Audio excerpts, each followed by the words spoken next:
Dear listeners, before we start this latest episode of The Way Out is In, we wanted to let you know two pieces of news. The first is that the second book by Phap Huu and I, Calm in the Storm, Zen Ways to Cultivate Stability in an Anxious World, has now been published, and you can buy it at any good physical or online bookstore.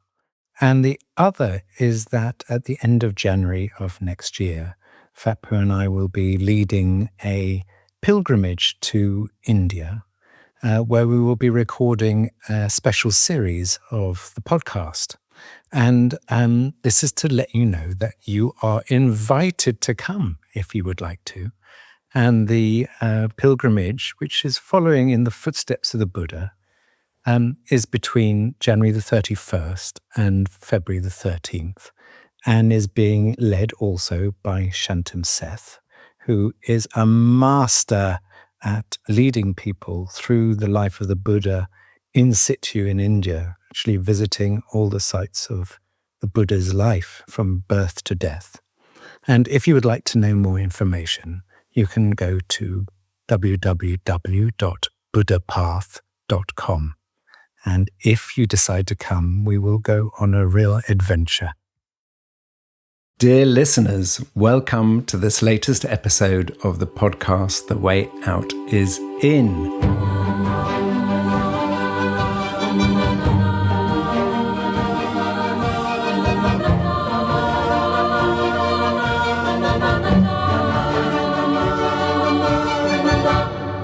I'm Jo Confino, a coach working at the intersection of personal transformation and systems evolution. And I'm Brother Phap Huu, a Zen Buddhist monk, student of Zen Master Thich Nhat Hanh in the Plum Village tradition. And dear friends, today our topic is silence. Thundering silence, noble silence.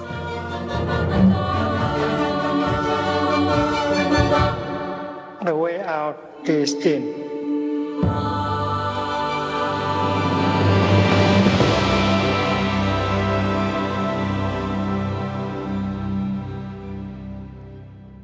Hello, dear friends. I am Jo Confino.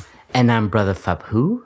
And brother, we have had a bit of a standing joke over the years that we should do an episode on silence because it would give us a great break. We would just sit here and there'd be nothing to do, nothing to say, and that we could all sit here for an hour and a half in pure silence.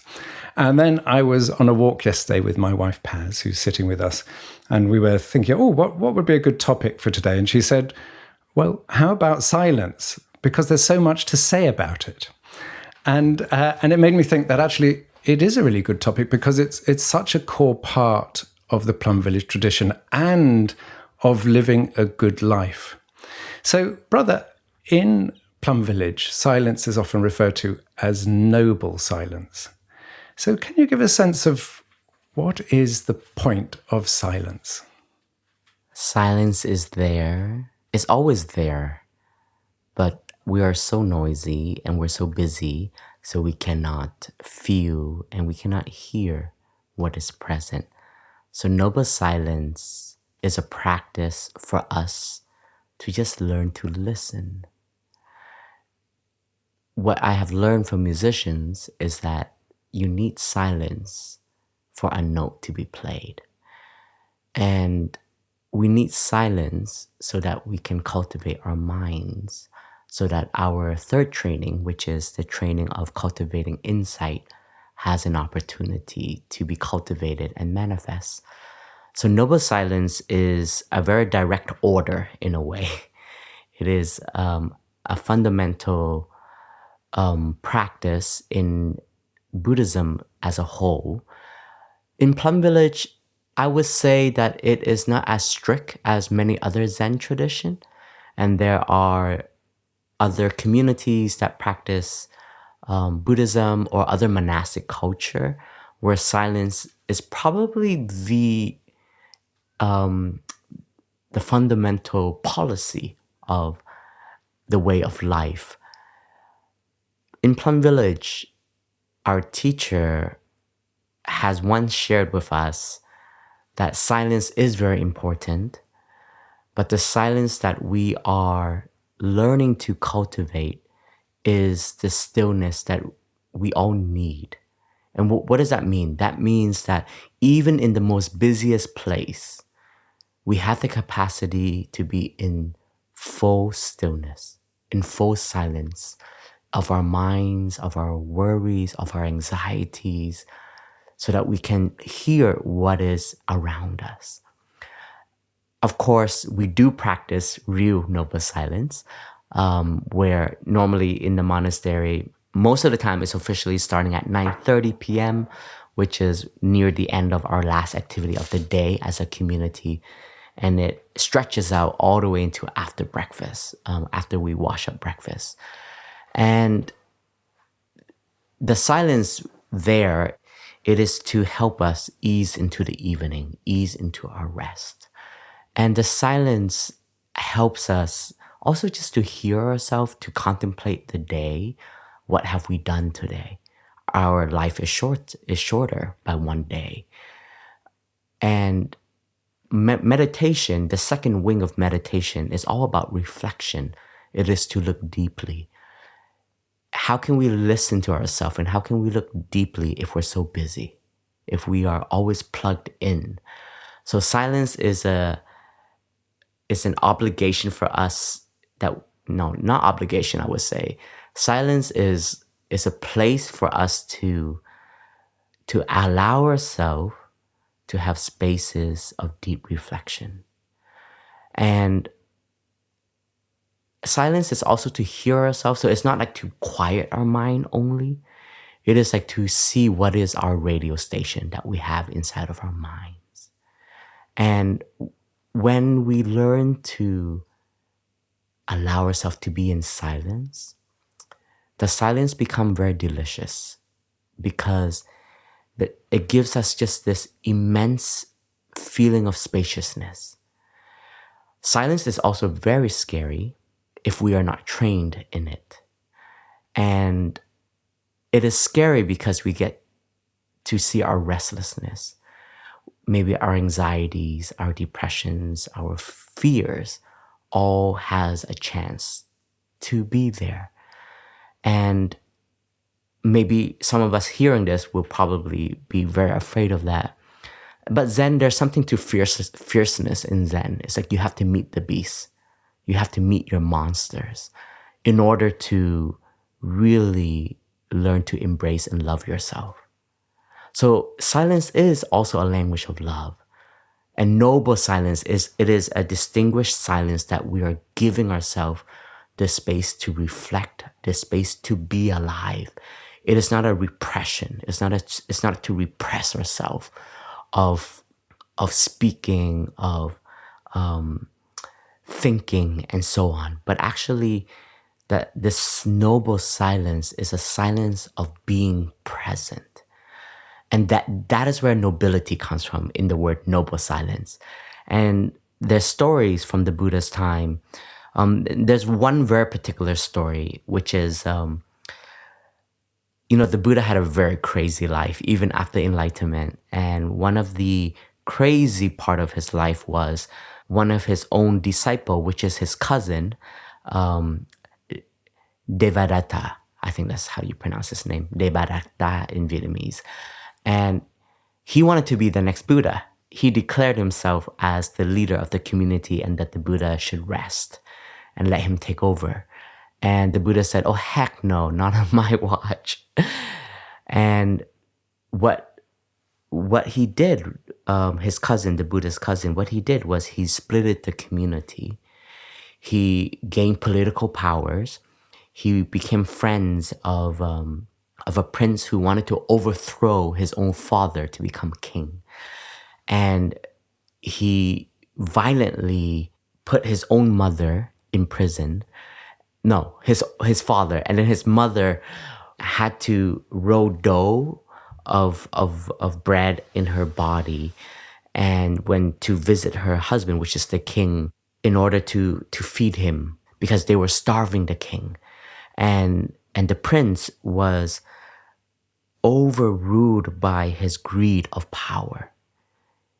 Even though the king Bimbisara had the intention to at one stage, give his throne to his son.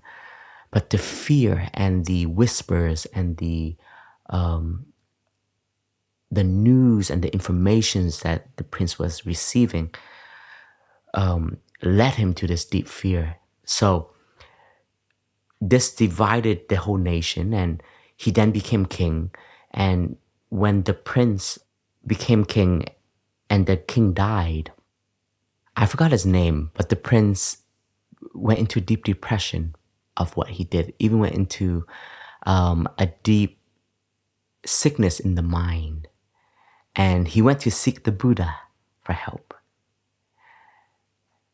And in the story, the king now, which is the son, the prince, comes to meet the Buddha. And he enters into the monastery where the Buddha is staying. And he is frightened by the sight of hundreds of monks sitting with the Buddha in deep silence.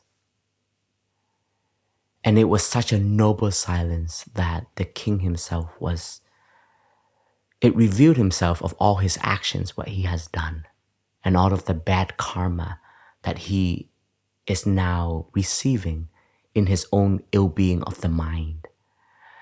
And so that silence in a group can also be supportive as well as very confronting. And in our modern day, silence is almost a luxury. And we have to pay expensive money. We have to pay a lot of money to go to resorts, to go to well-being centers, and to embrace ourselves in this silence. And we also have to, give ourselves like a lot of luxury in order to curate this kind of state of silence. But in the practice, silence is always there. It's free. It's a part of the cosmos. It's a part of the offering. But none of us, we know how to access that because we ourselves have become so noisy, so busy, and we don't know how to heal. So silence is also very healing because in the silence, we are allowed to rest. Our body is allowed to rest. Can we be at ease with our own body? Majority of us, we are very restless. We don't know how to sit still. We don't know how to breathe quietly. Our breathing itself is very noisy. It is very heavy itself. So there's a lot to learn in silence. There's a lot to discover in silence, as well as there's a lot to celebrate in silence. Thank you, brother. And I know that one of the things I love about the Plum Village tradition and Buddhist teaching in general, but also how Thai taught it says, don't trust me, what I'm saying, but it's good to experience the teachings. So given that, I suggest, why don't we just sit in silence just for a minute or so and just taste it? And for those of you who are listening, is just experience yourself in the silence. See if you're able to calm yourself and just be aware of what comes up in your mind and just be present to who you are in this moment. So let's just have a moment of silence.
So, dear listeners, that was just over 1 minute. And it's interesting, brother, because what comes up for me is discomfort. And it's because, for me, the podcast is all about, keep it moving, keep it smooth, have a flow, but it's based around words. So having a minute's silence towards the start of a podcast feels like there's something wrong. I need to fill that space. And isn't that so true in our modern society that we are so distracted that silence looks awkward and a problem, something we need to fill. And we don't realize that in silence silence is spaciousness. And there's something about sticking with silence. There's something like when we create silence, we're creating space, and in that space we can create more silence. But to begin with, it can be very uncomfortable because, as you said, people's fears come up, people's sort of worries, people think actually, and people get bored because they're normally so distracted. So it's interesting to see what comes up when we actually are silent. Yeah, and I was just reflecting on my teenage and my childhood, and because we have a lot of children right now in Plum Village. We're in the second week of our summer retreat, and a lot of teenagers, and the cool kids were always the loudest. We're always the most outspoken, rude, and just like loud, not just in voice but also in body. And I remember trying to be that loud, and it's become a mainstream idea, also in leadership, also in success in a way. Like the ones who are successful are the one who outspeaks all the others. And coming to the monastery and the spiritual dimension, the silent one are the wisest. The silent one are the ones who are unconditionally available, and their love are much more boundless, and they know how to listen. And so it's almost like when you enter into this world of practice, you start to see how wrong, I say this from my own experience, but how wrong our mainstream ideas of life is. And that's why peace is such an ideal and is not a reality. In the last Dhamma talk I gave, and I gave a Dhamma talk on the last day of the first week of the summer retreat, a lot of people have a lot of fear about going back into the world because they don't know how to integrate this way of being that they've experienced in Plum Village, which is a lot with kindness. It's loaded with kindness. It's loaded with spaciousness and with presence. Like we had that picnic in Shengha for 1,000 people. Nobody was on their phones. Everybody was present. Everybody was engaging. It was a lot of noise, but the noise was, I would say it was noble, because the relationships and the conversations that were happening were sound of just people enjoying the present moment and enjoying deep interbeing with one another. And that just means conversation. And the same, I had some business friends in my Dharma group, in my family pods, and they don't believe that they can integrate this into businesses. And I challenged everyone, and I said, I think all of us, the first thought that we think of is like, in the real world, this can never happen. In Plum Village, yes, because we're not the real world. We're our little bubble. And we can only say this is because we have been brainwashed. We have been given this view of how life should be. We should be very productive. We should be very noisy. We should do, and do. And we shouldn't have time to be in stillness. We shouldn't have time to be quiet. We shouldn't have time to be together and not have to say a word. Fun fact, dear friends, I think that Tai really liked me is because I had nothing to say with him. When I was with Tai in the early years of attending him, I never asked him a question besides the question of, Tai, would you like a cup of tea? Oh, how can I prepare your meal, prepare the desk, and so on. But I never was there to extract from him. And I was very mindful because the world had so many questions for him. And the gift I can give him is silence. The gift that I can give him is my generous being, that I don't need anything from him. And that is a kind of stillness that you can offer someone. It's very generous. And I think because I believe that I don't need anything from him. His presence alone is more than enough. And I think that's where our relationship really developed. I remember the hours of drinking tea with him where we said nothing, Jo. Besides, Tai, would you like another cup? And for some, people would think, oh, what a waste of time. You're sitting beside a Zen master of the 21st century and you're not trying to gain more insight. So this extractive mind of consuming the silence is very powerful in our society. So my challenge to the whole community that we're leaving the next day in the Dharma talk was, I think we have to reimagine what well-being is, what success is, how our modern world can be. I'm not saying should be. We are introducing another way of being that is so embraced with kindness. Like everything we do in Plum Village, the meditation is actually not that much in 24 hours. 30 minutes in the morning, an hour in the evening. And then we have all of these activities that are around us. But it is the intentionality that we put in the daily life. And everybody gets to understand and see their habits because they are slowing down. It is because the silence that is being offered. And every retreat, we would curate the silence a little bit different. If we're in a retreat that has more people that are recognized in a way, business people, artists, climate activists, leaders, CEOs, we would extend the silence even longer because everybody goes into a mindset, oh, this is like a conference. I need to show up. I need to tell everybody who I am. What is my name? What are my titles? This is my CV. Please accept me. Right? And we're going to introduce, actually, you know what? You're going to be quiet for half of the day, almost until lunch. Almost like we say into 11:30, which is walking meditation, but walking meditation is another hour of silence. So we almost have half of the day in silence. And we've received the feedback that at first it sounds almost frightening to know that we can't engage. But then their nervous system all gets to relax because we've been told that we're not going to talk to each other. And we're also instructed that communication is more than words.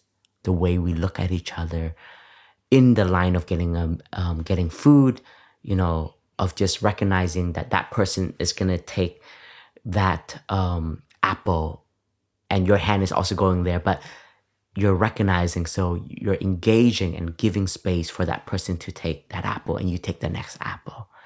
And all of this is language in a way. It's a language of recognition, of being in the here and now, knowing how to step back to give space, being generous. And a lot of friends have shared that way of interacting has led to a deeper relationship with so many people. Because then when you talk, your conversation is deeper than just how are you, right? It's more, you ask deeper questions like, what did that silence bring up in you? It almost like silence allows us to be much deeper in a way. And I think we're afraid of being deeper also. We like to stay on the surface level. because we're afraid of going to the depths of our own consciousness, of our own being. So the silence that we cultivate in Plum Village, and as a practitioner, it can be in the physical schedule, which is mandatory silence, but it is also in the silence of when you're in a space when there is a lot going on, you don't lose yourself. You know how to anchor yourself. That is a silence that you enter into, and you are being nurtured by your own mindfulness, your own awareness, your own presence. And then when you speak and when you enact your action, it is very intentional. And silence is an art of resting. Like in this retreat, in Upper Hamlet this week, we have 450 people. That is much more than our day-to-day life. And I'm very aware of where there is noise and where I want to avoid, even in my own home. and this is because I know that I need the silence to care for myself, to protect myself in a way. The tea house is a very famous and popular space. It is the downtown of Upper Hamlet. It's the heartbeat of the community in a way.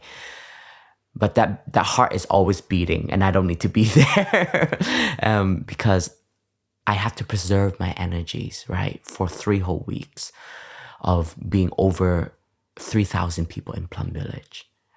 So we have to become silent itself to give ourselves the space of rest, as well as to encourage others to be in silence.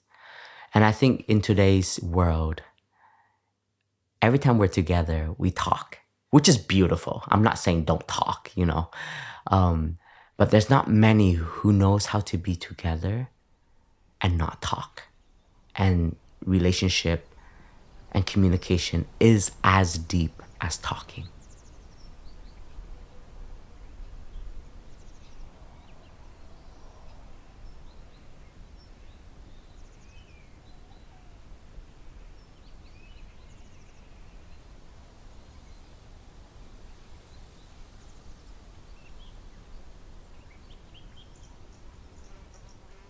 Beautiful, brother. There's so much in what you said. So I just want to pick up on a couple of things. One is, I've been in the world of sort of climate change and biodiversity for 30 years. And, whenever I went to a conference, and especially in recent years, the conference has already a schedule. You've already got a list of people who are going to be attending. You've already got the the app where you can already get in touch with people. You've already seen who you want to speak to, who you want to avoid. You already say, oh, well, I think this person is going to help me with this person's going to help me with that. And so before people even show up, there is no space. And then when people arrive, they're always running around. And I remember I used to go to the World Economic Forum in Davos every year. And everyone who was, because there was so much going on, everyone who was somewhere felt they should be somewhere else. And the person who was at the place somewhere else thought they should be where that person was. And everybody was actually feeling left out or feeling that they were missing out, actually. And so it's been a wonderful experience to be here for the Plum Village climate retreats. And exactly as you described, people show up, they don't know who's going to be here, there's no schedule, there's silence, there's only first names.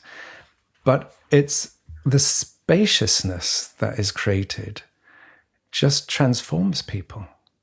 And I just want to reiterate one of the things you said is that the depth of communication, that we think words are the way we communicate. And actually, we know through many decades of scientific sort of study that the words people use is a very small percentage of the experience. We look at body language, we look at what's not being said, and actually, words are, in a sense, literally the tip of the iceberg. And the other thing, brother, is about really honoring people who are quiet. And I know you mentioned this, but I just want to again reiterate this bit, because in my career in life, there's so many occasions, especially in groups where, and often it's women, often men are the ones who dominate space, and women are there, and it's not just women, but people are there who are quiet and who listen and often get ignored, and yet they often have the answer. And so in every group I facilitated, what you do is you notice who hasn't spoken, and then you bring them in, and often they just need some support to say, actually, you're going to be welcomed in and you're going to be listened to. And so much of the time, they are the ones who come with the answers. So I'm just very aware of space. And I've also noticed sometimes in question and answer sessions that the elder monastics will answer last. That the younger ones, they're the wisest. That the younger ones will often dive in with the answer. I've got the answer to that. And you have the elders, and they're just sitting there, and they're deeply listening and processing what actually is this question about. Is this question about just the words, or what is the deeper meaning? What is it that this person is looking for at this moment? So I'm also very aware of the sort of that sense of stepping back. And also, another aspect is just the level of busyness. And you've mentioned that. So there's a big Nordic company I was working with, and it was in financial difficulties. It had done very well for many years, and in the last few years had really started to suffer financially. And I was working with the senior leadership team, and there was an archivist who ran the archive of the whole company. It's very traditional, and they were the ones who looked at the history of the company. So I went to the archivist and I said, what is it that has changed that you think has led to this difficulty? And she said, in the past, people were giving space and time. And in that space and time, they could create, they could understand what was going on, and they could come up with solutions that really worked. And now it's just time is money. And actually, people are just hurrying around. And by hurrying around, they're missing on actually answers that are there if they were to create space for things to emerge in silence. So, brother, I'd like to ask you a little bit about community and silence, because you've touched on it, but I want to go a bit deeper, because I know a lot of times people say we're social beasts. We love talking, we love connecting, and it's always based around talking. And one of the things in Plum Village is, as you've sort of described a little, is the community of silence. And that often shows up in not just when there's complete silence, but let's say in the Dharma sharing groups. Then these are circles where people sit together as family groups and are able to share their deepest fears, hopes, worries, aspirations. And what they're saying is held in silence. And no one responds to them. No one tries to fix them. It's just, people are just present for each other in a deep way. And I would love you just to talk a bit about the silence of listening. The silence of listening is a whole art form. And it's a practice of an embodied listening.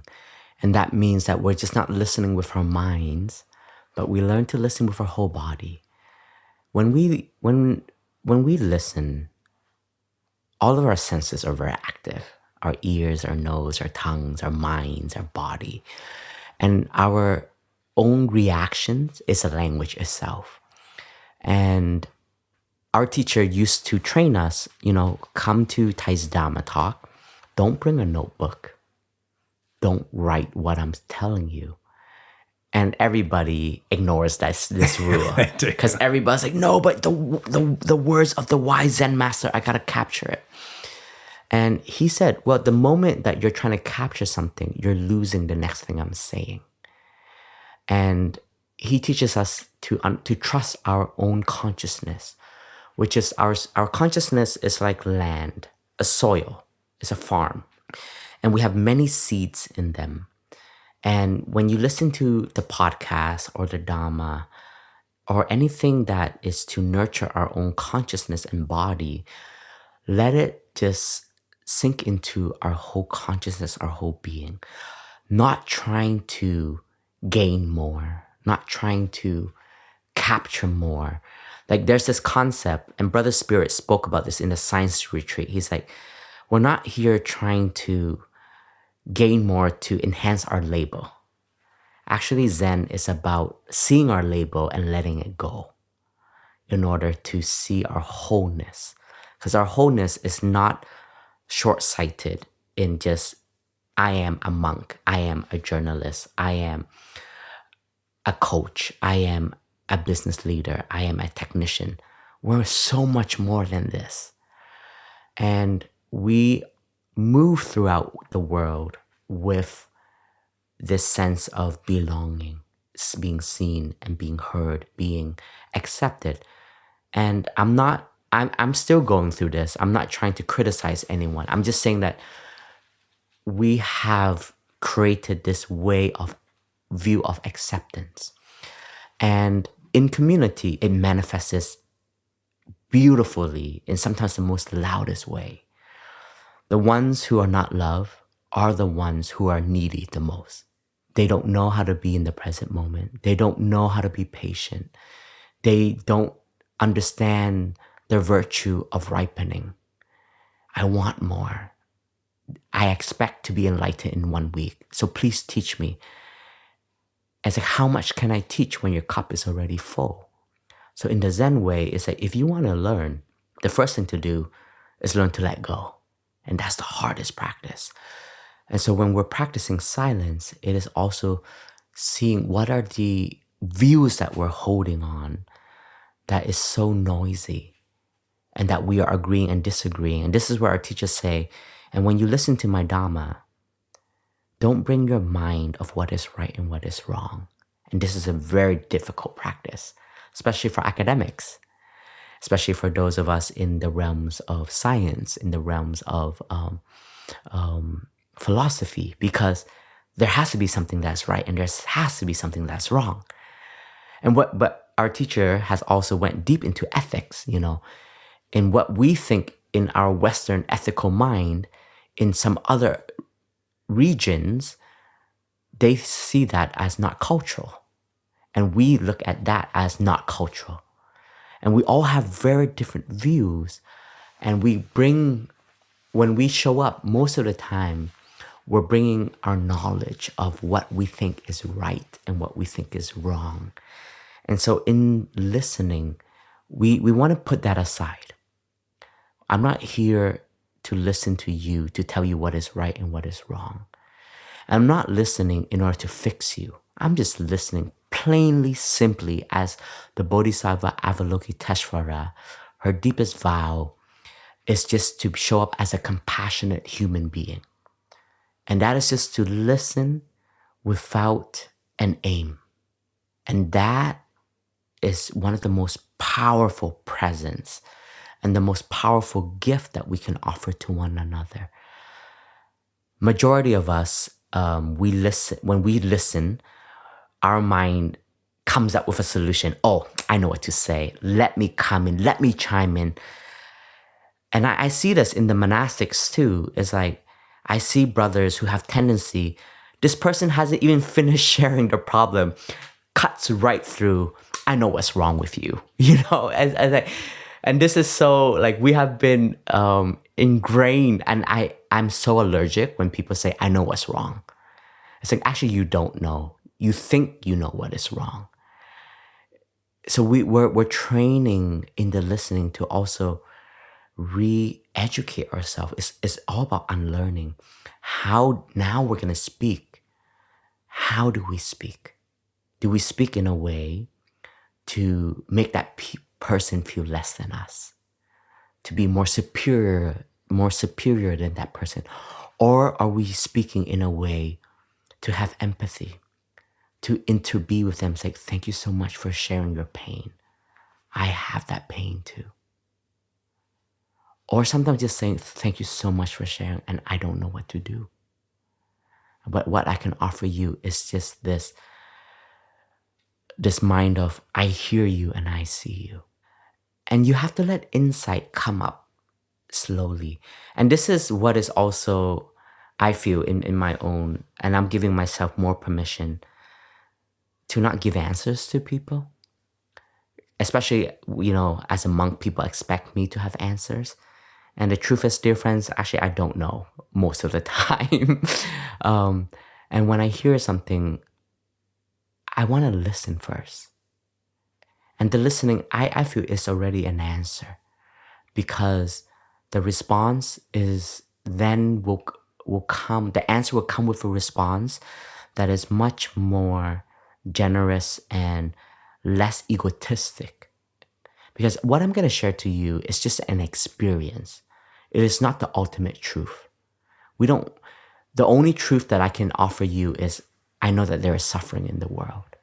And I know that we all have fears and we all have demons inside of us that we are trying to befriend and transform.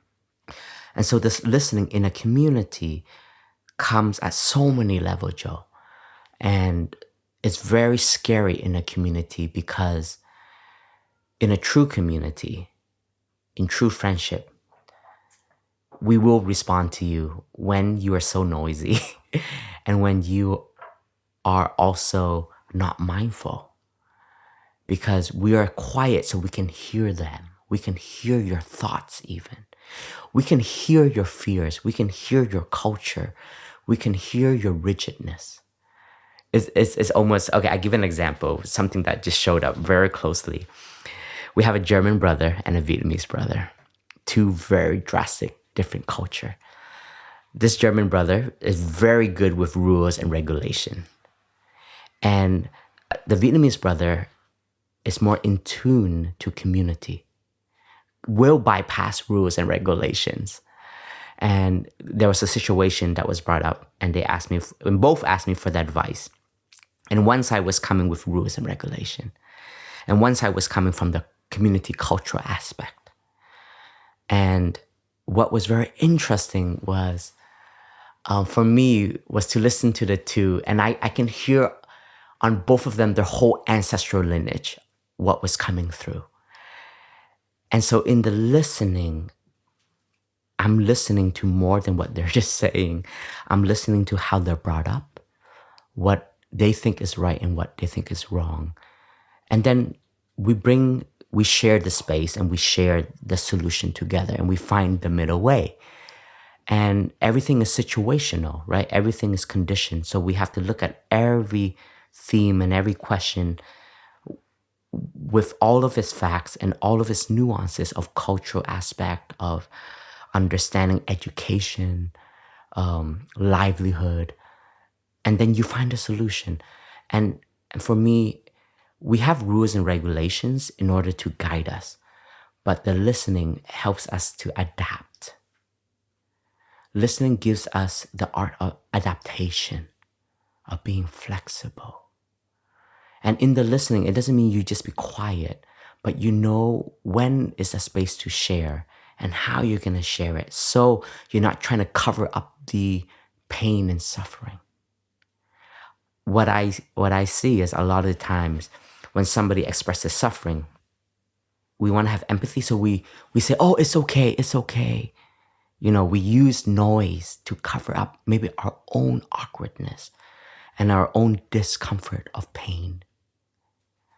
And even we are shameful of our own guilt that can arise from what we're hearing. And one thing that I've learned, and one thing that I'm working with, when we talk about feelings and emotions and mental formations in Buddhism, we have to learn to be responsible for them. I was very annoyed with the kids in one of the days.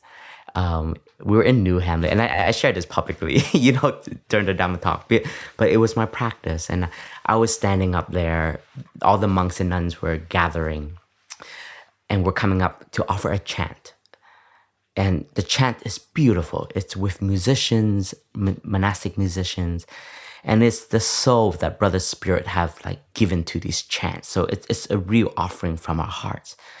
And the kids were just rowdy. They were just noisy, fidgeting. I just wanted to grab a microphone and just to scream, "Shut up!"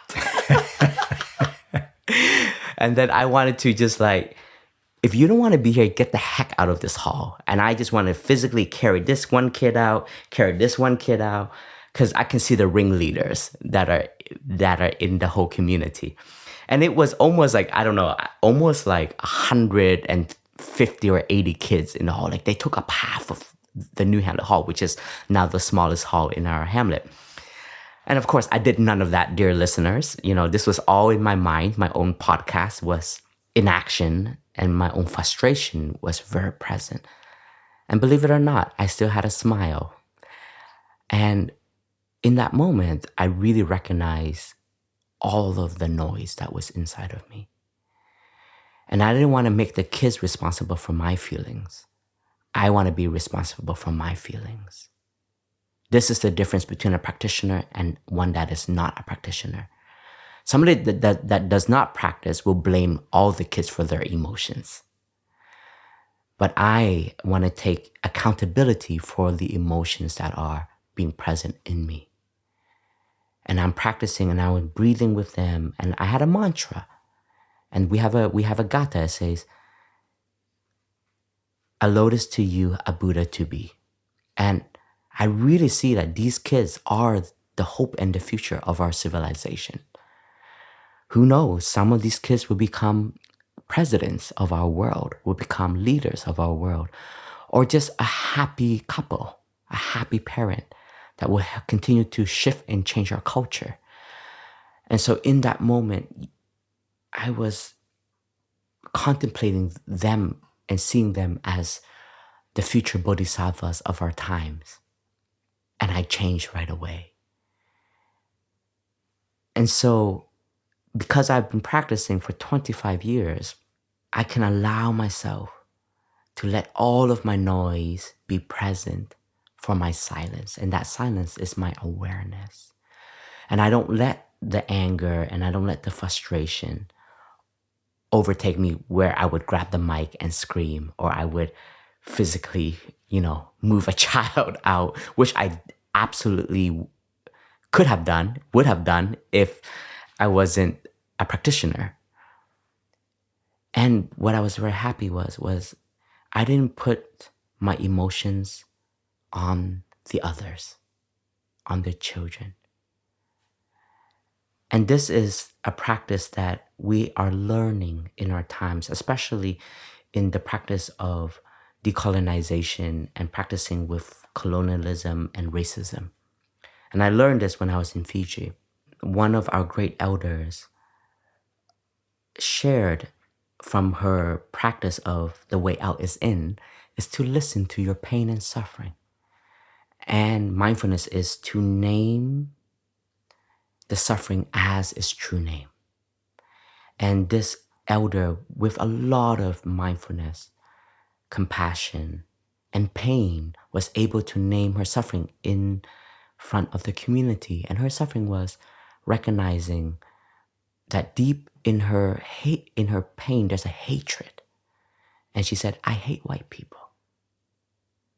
And it's not the ones that are in the hall. It is just recognizing that pain from ancestral suffering. Right? And of course, that opened a whole Pandora's box for all of us to feel the pain of our world, the pain of those of us who are people of color, who have been colonized by the Western powers. And then there are those on the other side, those who are white, who the shame comes up, the guilt comes up, the pain comes up from their ancestors, what their ancestors have done.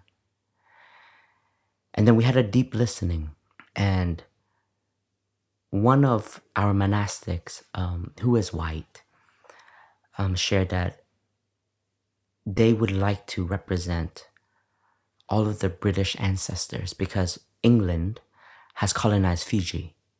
And particularly where we were at the retreat was one of the slave docks. And the pain and the guilt that manifested in our monastic was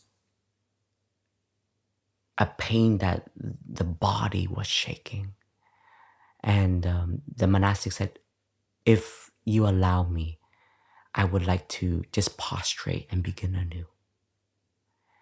And the friends, the islander friends, the Pacific Islander friends, I said, we don't need that. We absolutely don't need that. We just want to be heard. We don't want to be given that guilt and shame for us to take care of. What we're just asking for is that you know our pain and you know that we don't want to show up in spaces to be tokenistic. And even a word of sorry, if not done skillfully, can be seen as a tokenistic act. And our only request is that everybody takes care of their pain and emotions and mental formations and don't put it on us, which is 99% of the time. What happens is then now we have to take care of your pain because we've shared our pain.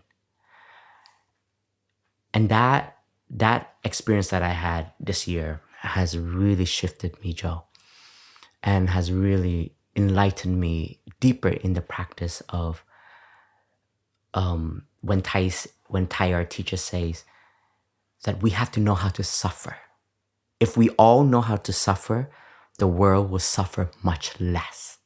Because when we know how to suffer, that means we are mindful of our suffering, of our emotions, of our feelings. We're not going to put it on you now. I'm not going to put it on my brothers, my sisters, my family. I'm not blaming anymore. I want to take into account that this is also my suffering. And my transformation and my healing is also your transformation, your healing. My history's healing and my future's healing. And also the healing that is present here. And it's very real. It's an act, the 3 times in the present moment. And I see this because I have a nephew now. I'm a manko.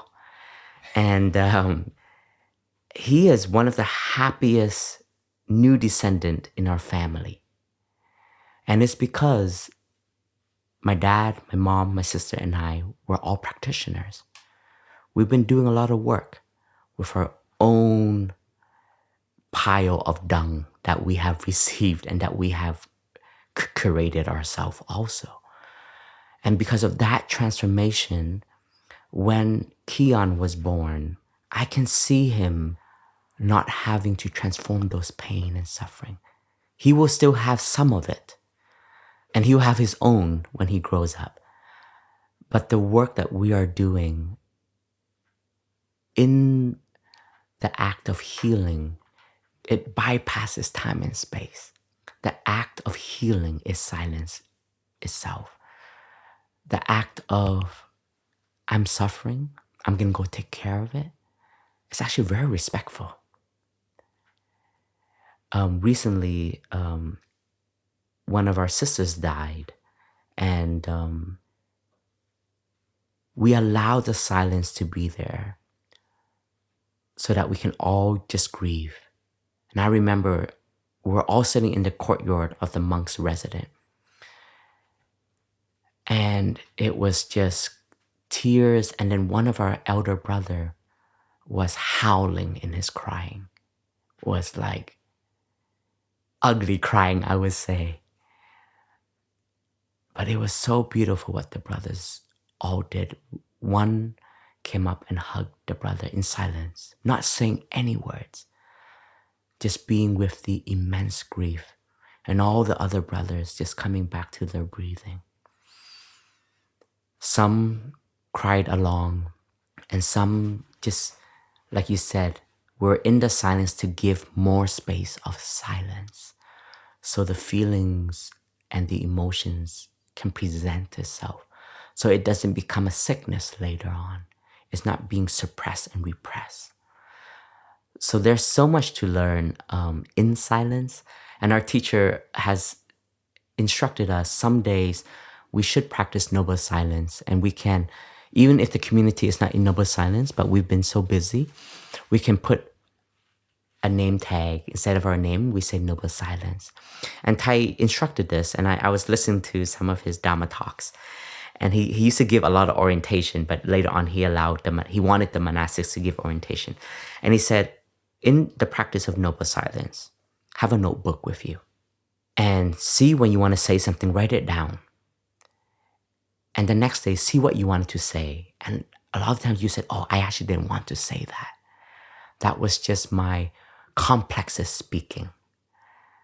So there are like physical practices for us to be aware of our mind.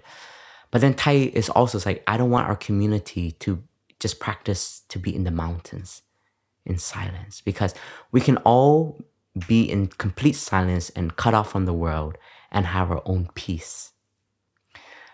But then when we engage the world, we don't know how to be silent. That is not engaged Buddhism. That is not applied Buddhism. So the middle way is very important, and we have to know the skillfulness of silence, right? Silence is not to then suppress or then to also bypass what is going on. So there's a space and time for everything in our practice.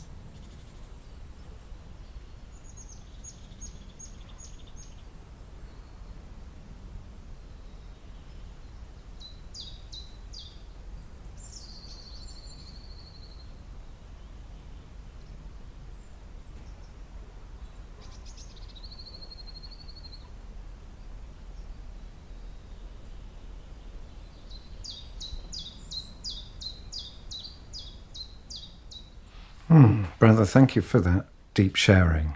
And just to use that word, silence is about depth and about seeking something closer to what feels true. So I was talking to a friend who's a coach the other day, and she said, what coaching has taught me is to let go of all my judgments, because I'm always wrong. She said that she works with CEOs, that the CEOs who are the loudest and seem the most sort of secure and confident, that when you deeply listen, are the most insecure and the most sort of anxious. And that we tend to trust in the surface rather than in the depth. And I know, through my own coaching practice, what I am creating for people is space. Is, in a sense, as I think of it, I'm creating silence for them. So they are talking into their own silence.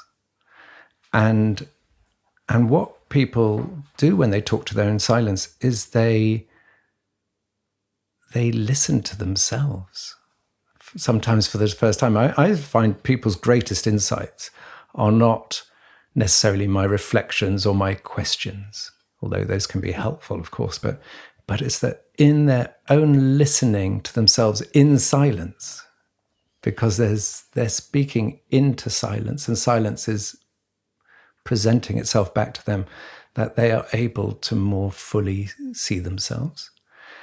And so, brother, I just want to come back to, you mentioned earlier about people are scared of going into the depths.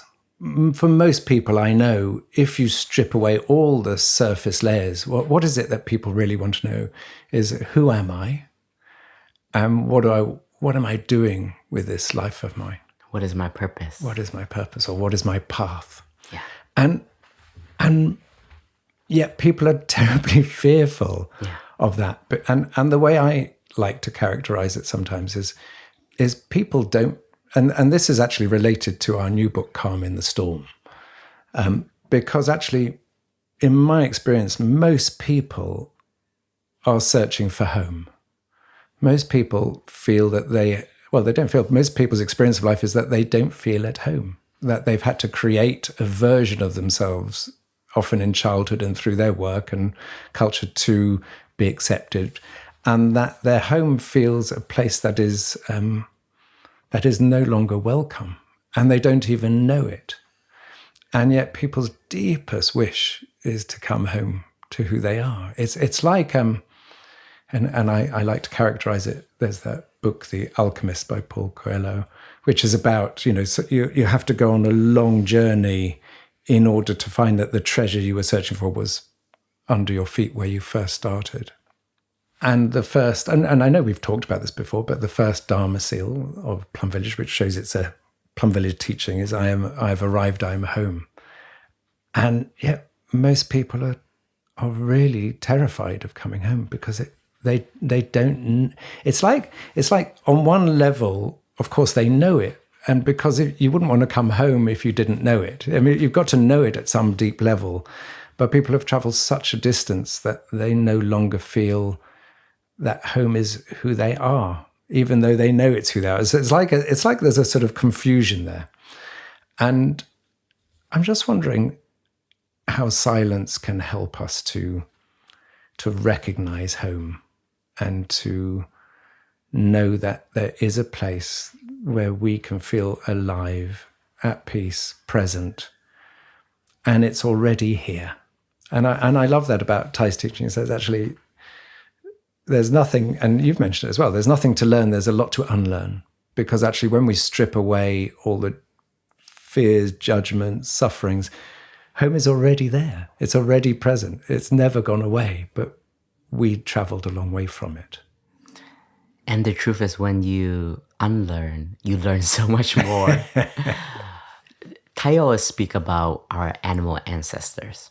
He says that when an animal is injured, the animal knows that it needs to rest and be still, because that's when the true healing comes. The body has its own insight. We are a database of a lot of wisdom. Our whole evolution of human beings is through survival and through insight why we still exist and why we have the consciousness we do, the capacity we do. But we forget some of our fundamental wisdom and practice of wisdom, and that is to learn to do nothing. In Plum Village, we have a lazy day. It is the toughest day for so many people. People get scared. What am I going to do? There's no more schedule. And then you overplan, you get ambitious with the day because now I can do. And lazy day is a drastic revolution from our mainstream doing society. Like there's a saying, don't just sit there, do something. And Thai would have a counter, don't just do something, sit there. And so the animal, when it is injured, it knows that the resting is the deepest art of healing. And the humans, we've had that insight. Remember when we were young, we had a fever. Our mother knows and our teachers know we can't go to school because number one, we'll infect all the other people. Number two, we won't be able to learn because our body is exhausted. Our body's going through a crisis. And what do? We stay home, we rest, we sleep, we get a hot soup, and we're pampered with love. And that love is just the resting itself and the showing up of somebody who cares for us. And now, I do this too, and we all do this. We're exhausted, we're tired. But we convince ourselves that time is money, showing up so that I don't miss out, FOMO, and so on and so forth. And we keep pushing our boundaries.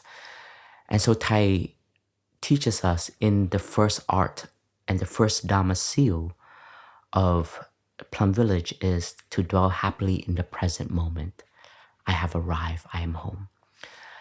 And this is why concentration is so key in the 3 trainings of the Buddha's art form of meditation. Mindfulness is not enough.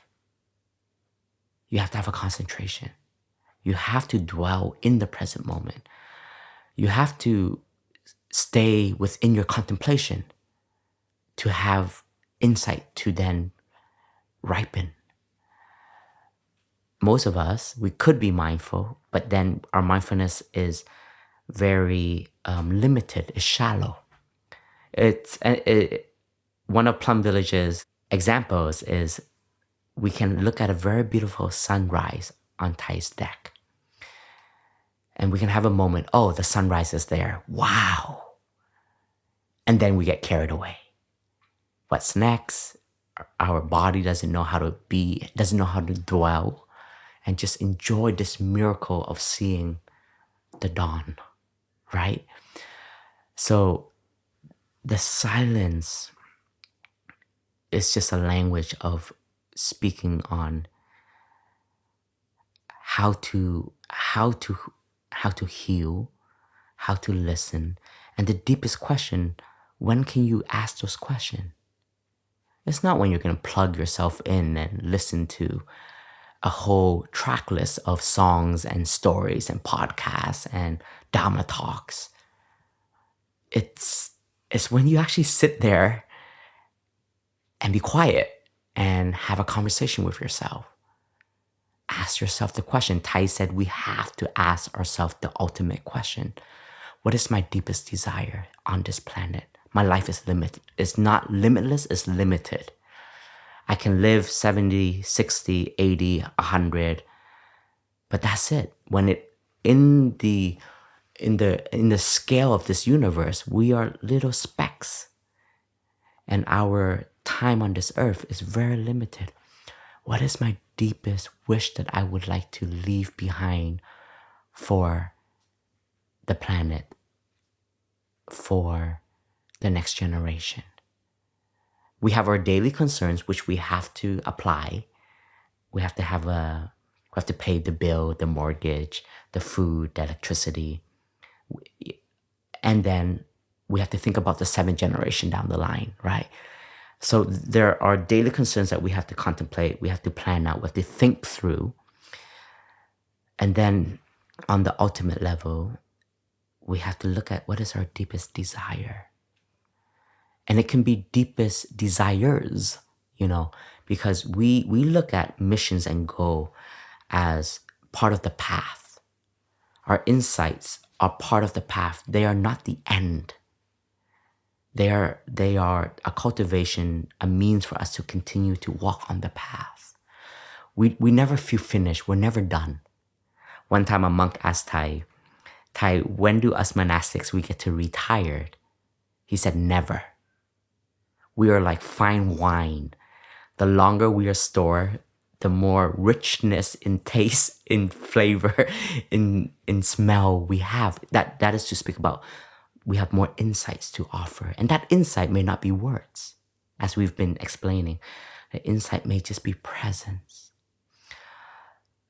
Brother Phap Huu, one of our elder Brother Turtle, as Paz would call him, his default is to be gentle and slow. But when he's on the soccer field, he's the captain. He's fast, he's calculative, he knows how to direct all of us.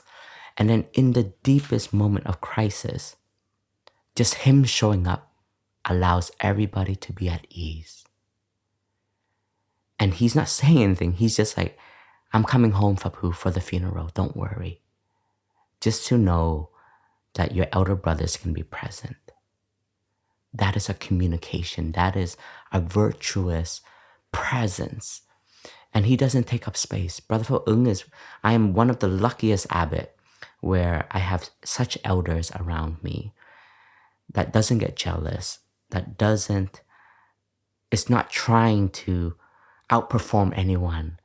It's allowing all of us young ones to have our voice, to speak up, to show up in meetings, to organize. Doesn't mean he doesn't share, but when he shares, it's like, okay, you kids, let me tell you how it's done, because I've been here for over 30 years now, right? So there's a difference, but his space that he gives us in his silence, he still shows up for the gathering. He still shows up for the meeting. And most of the time he's in silence. But it's just we feel safe when he's there. If our contribution is a little bit off, he will bow in and will offer his contribution. And in that way, I never feel like I'm tiptoeing around an elder, around an executive, let's say, in the business world. He's one of our executives, you know. But I can feel like I can just flow and move.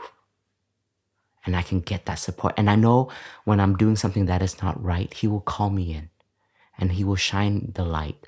So to tell me that, oh, those words or those action or that intention you have, maybe it's not so aligned with our true purpose as Plum Village. Thank you, brother. That brings to mind one of my elder brothers in blood family, my brother David. He's had that role for me all my life, which is that he's always been a safety net for me. And I know that if I've ever needed someone or faced a real difficulty, that he would be there the next day. Whatever was going on in his life, I knew he would be there. And I actually I've never needed him in an emergency in my life, but the quality of my life has been significantly improved because I knew he was there. And I think so much of life is about feeling safe and about knowing that we're not on our own and we're not sort of that we're going to be supported. And that's been, and I love the phrase in Plum Village, I know you're there and I'm very happy. You know, it's just, I know he's there and it brings enormous happiness and safety to my life and just how important it is to have. We don't need lots of people like that. It can be just one person in our life that we know is a refuge, or one community that we know is a refuge. And Plum Village is considered a refuge for many thousands of people. Brother, one last thing.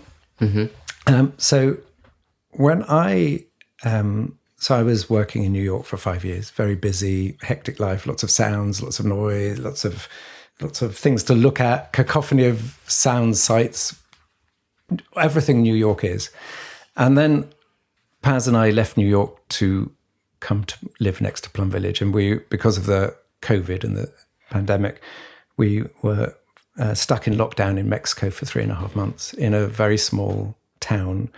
It was in full lockdown. And all I could do every day was go and walk in the desert light scrub for 3 to 5 hours. And so for more than 3 months, I was every day before sunrise walking in silence, in a land of silence, because there was no one about and it was in desert scrub, no human beings there, just the occasional buzz of an insect. And that changed my life. It transformed my life to be, the Plum Village saying, nowhere to go, nothing to do. I had nowhere to go, I had nothing to do. And it was transformational. And then after 3.5 months, I came to live in Plum Village. And I've had that experience of living next to this community, living in a geographical area, huge spaciousness. There's hardly anyone living around here, in nature. Still, having my issues to deal with, like restlessness or whatever, but feeling a lot of space and joy. And yet the people I coach are often in the opposite place of feeling overwhelmed, incredibly busy, no space in their minds.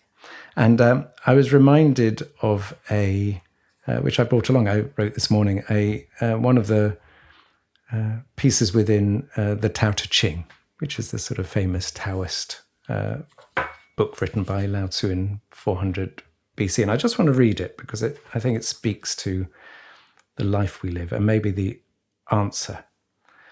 So he wrote, and this is a translation by Stephen Mitchell, and he wrote, "Colors blind the eye, sounds deafen the ears, flavors numb the taste, thoughts weaken the mind, desires wither the heart. The master observes the world, but trusts his inner vision. He allows things to come and go. His heart is as open as the sky." And I'm, brother, just finding out, just for those people who feel that they have no space and that they have no silence, but want their heart to be as open as the sky.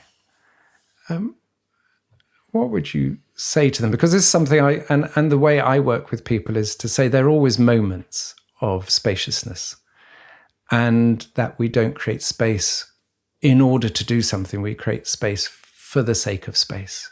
And I love at the start of some of the walking meditations, one of the brothers will say something like, we're walking for the sake of walking. We're not walking to get somewhere. We're creating space for the sake of space in order to create space. But for those people who feel no space, what would you say is a way forward for people just to find a place in themselves where they can rest? Is to learn to create space. Yeah.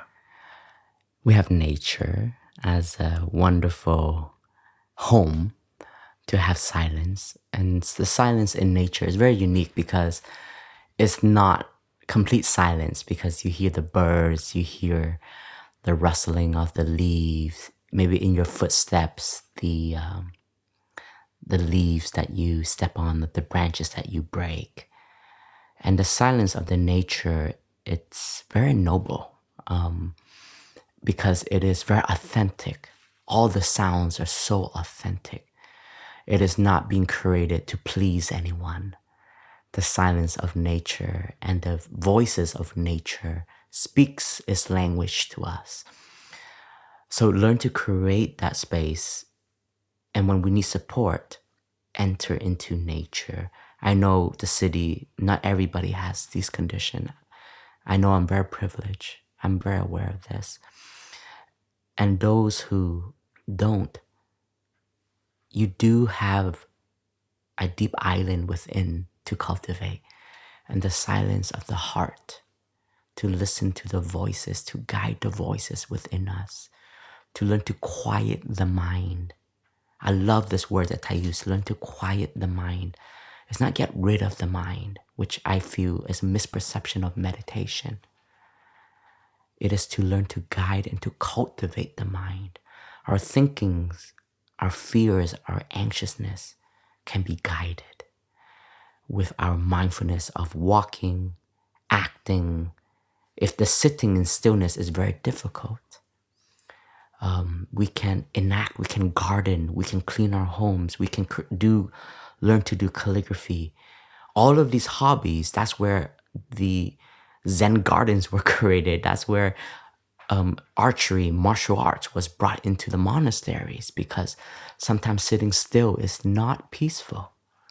We learn to use our body as a home to channel and guide our minds. Our teacher always says, when you're angry, don't sit there. Channel it somewhere else. Write about it, speak about it.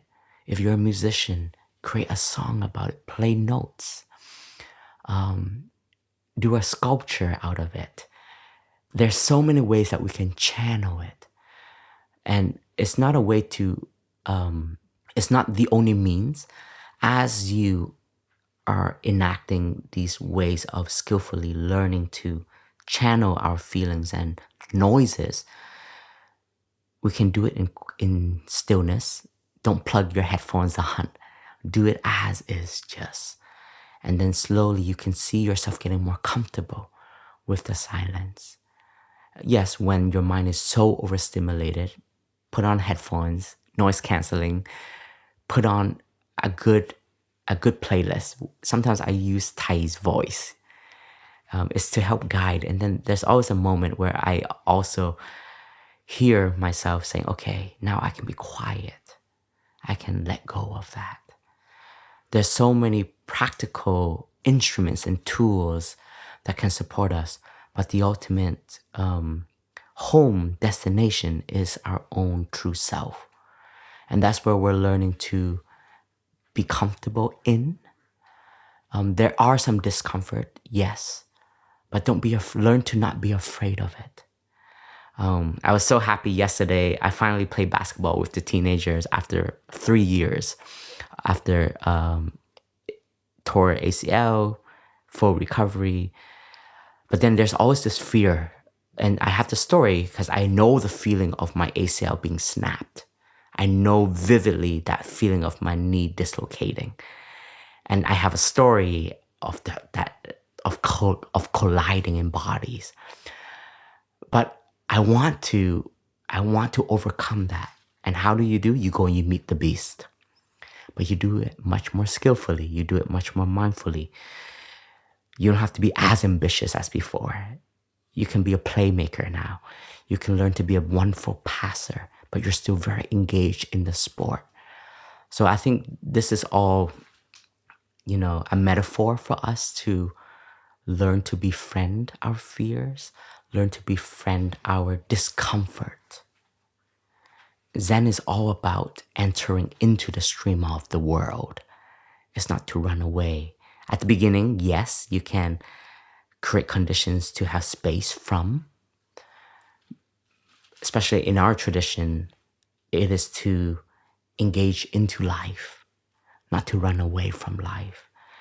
So this practice the silence is so beautiful because it tells us how limited we are. Sometimes we think we're great, and then the silence comes and you get to hear yourself and you get to hear your fears. You still see all your complexes that arises, and you're like, oh, okay, I still got a long way. And in a way, it's beautiful because life is not about one moment of success in the Zen way of looking, but there is no way to happiness. Happiness is the way. So the way is happiness. The way is well-being. The way is meditation. The way is success, right? It's not about accomplishing one mission. Somebody once asked me, like, okay, I've been hearing a lot from you guys. And so am I not supposed to have missions now? Because if we see that life is just a journey, I said, okay, number one, I think you're overcomplicating things and you're being attached to words, right? The thing about Buddhism is all of the teachings have to be used in specific places. The Buddha said the Dharma can be a snake and bite itself, and you hurt yourself. When we speak on volition, which is goals and mission, we see that volition gives us a source of energy. But it is not the aim of happiness. Volition itself is a kind of nutriment, it's food for us. So I want to become a better human being, absolutely, but I don't stop after 2025. I want to become better next year. I want to recognize my limit the next years. And I want to say, oh, I can keep outgrowing myself. I can let go of the skins like a snake and then let new skins to be. So missions and goals are just meeting points on the paths. And so silence allows us to see what is leading our hearts into actions. And it's dangerous when you listen to your heart mindfully. You may see there are things you should let go of. There are things that you want to abandon because you understand that is not true happiness anymore. So in that sense, brother, silence is about generosity, because often we believe that our happiness is through achieving certain things, but actually when we go into silence, we are being generous with ourselves because we're giving ourselves the space to see what's truly important, to let go of what's not. And I love that what you're talking about is being in service. So we often think success is being at the front and leading and being the most successful, but actually I'm getting so much enjoyment from being in service too, from supporting other people to succeed and not feeling the success is mine alone. And I see that very much with the monastics as well. It's the desire is to be in service to, not to shine on your own. So, brother, thank you for this. I'm aware that we haven't done a short meditation for quite a while, so it may be we could just have a silent meditation. Absolutely. But I don't know, brother, if you have the energy, given all you're going through, just to just settle ourselves and all of us and all our listeners just back to the present moment, into a space of silence and spaciousness? I absolutely have no energy. I only slept like 3 hours last night. But I encourage us to, after this podcast, to give ourselves at least 30 minutes of just silence, to digest, to let things settle, even things you don't agree with what we said. And it's okay. You don't need to agree with everything that we said. And just to let it just sink in. Just let it sink in. And I think this is an art form also. Knowing that when something we've experienced is impactful to us, be in silence. That's the most beautiful gift you give yourself. The generosity to let yourself feel, digest, integrate, and just feel everything that needs to be felt. And brother, your generosity to yourself in knowing your capacity, which is itself a teaching for everyone to say, actually, right now, no, I actually don't have the capacity. And actually, we can find it, that moment for ourselves. So thank you for teaching that in this moment. So, dear listeners, we hope you have enjoyed this episode. There are a number of others, I think 92 other ones now, that you can listen to. And you can find us on Spotify, on Apple Podcasts, other platforms that carry podcasts, and on our very own Plum Village app.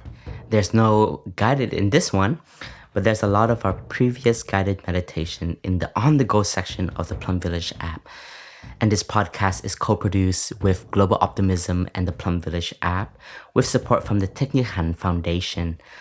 If you feel inspired, please continue to support the podcast moving forward, as well as the monastery with a lot of our construction projects. So please visit tnhf.org/donate. And we would like to express our gratitude to all of our friends and collaborators. First and foremost, our dear podfather, Clay, our co-producer, as well as Kata, our other co-producer, our other friend Jo on audio and editing, today Georgine on sound engineering, Anka on show notes and publishing, Jasmine and Cindy on our social media guardian angels. And to all of you who continue to listen and remind us to do another episode. So here we are, and we hope you continue to listen to the podcast. Go well, everyone. Go well.